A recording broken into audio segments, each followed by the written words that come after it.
Hello, my name is Dan Dodds. I'm the principal attorney at the Dodds Law Firm in Surprise, Arizona.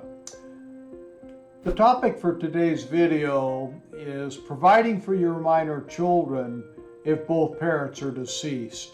Something that we never want to think about, but happens more than you would think.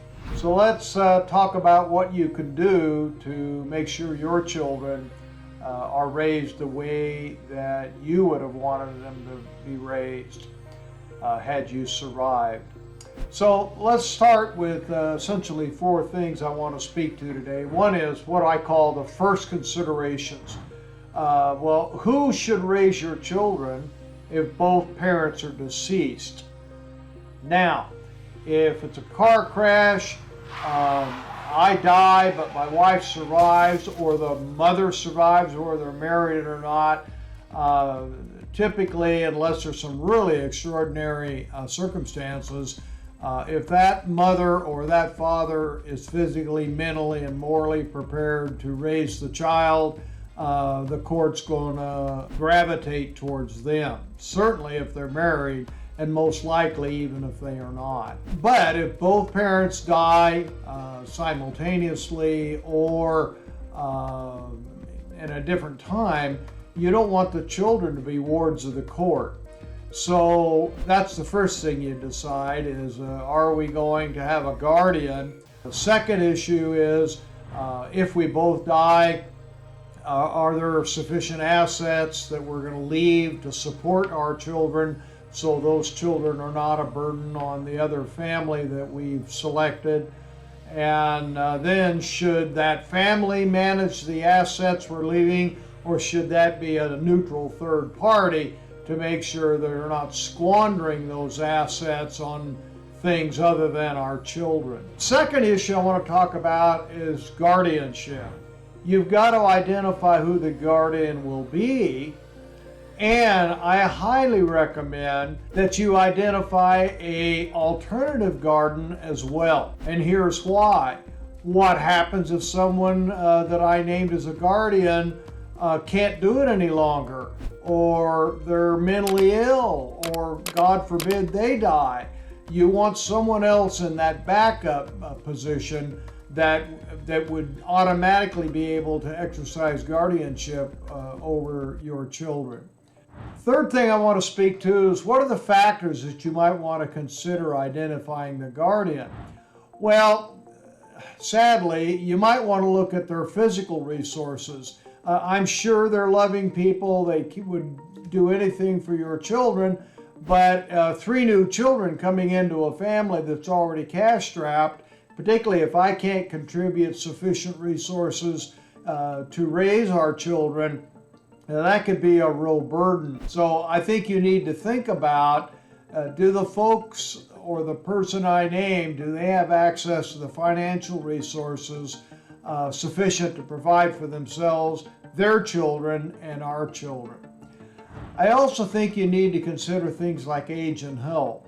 I know when my wife and I had to deal with this when we were much younger, we had brothers and sisters at that time. We also had grandparents at that time. And I'll tell you a little story about that later on. You also might want to think about the physical location of the guardian. You don't want to break up the children's lifestyle, their schooling, their friendships. So is to send them across to Connecticut from Arizona. So the issue is physical location. Is the guardian willing to move here? Or not, then maybe we should pick a guardian that lives in the local area, so those relationships with our children, the church they attend, the schools they go to, are not disrupted. The other thing you must take in consideration, because if there's a problem down the road the court would take consideration, is the character of the guardian you wish to select. Is alcoholism an issue? Is drug addiction an issue? Is mental stability an issue? Is there a history of criminality? These are all factors that might make a court raise their eyes if that guardian's character comes into play. So I'm not saying you got to pick the perfect parent. You and I are not the perfect parent. But when you bring in the problems of alcoholism, drug addiction, mental instability, or criminal history into it, you might want to think twice about that. Your alternative guardian might come into play faster than you think. Now, naming someone other than an immediate family member.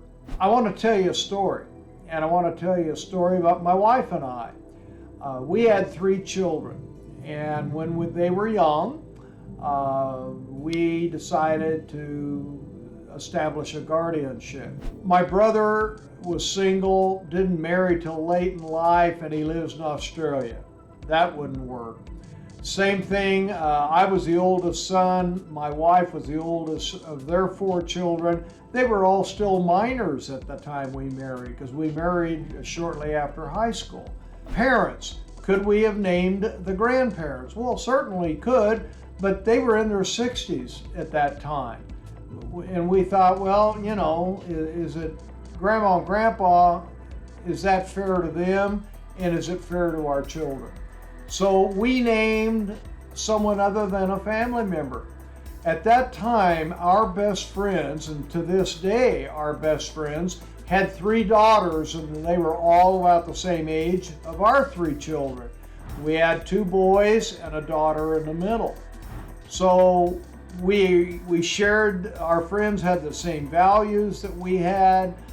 They had the same backgrounds that we had. So we went and approached our best friends as to would they be willing to consider being guardians and raising our children if both my wife and I died. They, in turn, had been thinking the same thing about us. So we agreed that if something happened to them, we would raise their 3 children. And if something happened to my wife and I, they would raise our 3 children. And God blessed us, none of us had to raise each other's children. But we really believed it was better that people, that our friends who had children of roughly the same age, they would love them, they would care for them, and they would raise them in a helpful family setting with the same kind of values my wife and I had. So you can name someone other than an immediate family member, but I would caution you to make sure and explain to family members and grandparents why you weren't selecting them first. So anyway, the worst thing you can do is to not think about it, not name a guardian. You and the mother, even if you're not married, die prematurely, and now the family members are all fighting over who should be the guardian for these children. And so the question is, do you want to go through that stressful experience, spending good money, good time, and your energy, and your children are watching Grandma and Grandpa fight it out with other people? Not a healthy thing to see or to watch. So naming a guardian, should something happen to both the mother and the father, can be a very positive thing for a very bad act. They lose their parents. Well, I hope this information gives you something to think about. If you would wish to talk to me more about it, feel free to contact my office and come on in and we'll talk about it. Hope you're having a good day, and will tomorrow as well.